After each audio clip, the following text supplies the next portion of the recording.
about this fish, and you'll see another sculptural version of it in the other room. I did this stained glass window that had I researched the marsh plants, that's pickerel weed. Most people don't realize that actually every single plant and tree has a fungal partnership, and like 98% of plants and trees, and that really helps them thrive. So this is showing like the root system of the tree, and then these little tiny lines are the mycelia that connect, and they have like a symbiotic relationship. And the roots only go so far. Well, that mycelia goes much, much further and brings nutrients, and then they get, I think, sugar from the plant. They do an exchange of stuff, but they're actually, the oldest organism on Earth is a whole like mycelial mat. They found one in Michigan that was like giant, I don't remember how many acres, but then they found an even bigger one that's like gigantic, largest living organism. So I made myself sheets, cut these circles out,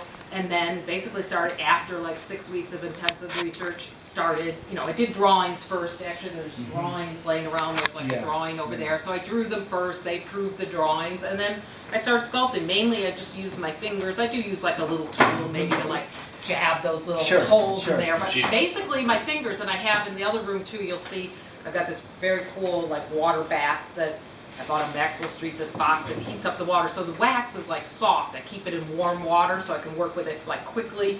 And then I just start sculpting. And so I drew, actually, and I transferred these because I'd done pretty precise drawings of what I wanted. So actually it was kind of cool. I hadn't worked that way before. Some of them, they were like different sizes. So then I would make copies, just on a copy machine. And then these look kind of cool. Then I would just take an X-Acto knife and cut through it to transfer the drawing onto there. And then I could, make sure with these, I would make sure I had them placed exactly how I wanted. Really not much different than the way that was. Nobody else probably would have ever noticed, but I felt like this was too close to here. I didn't like the way I placed them, so then I started over. This is like chunks of glass ranging anywhere from like that big to that big or whatever. This is like little teeny tiny pieces, and then you took like a spoon, you literally, it's like a paste. You mix it with water and you kind of pack it into the inside of the mold, but just like a layer of it, and then you tamp it down. I remember sitting there with a spoon, tamping it,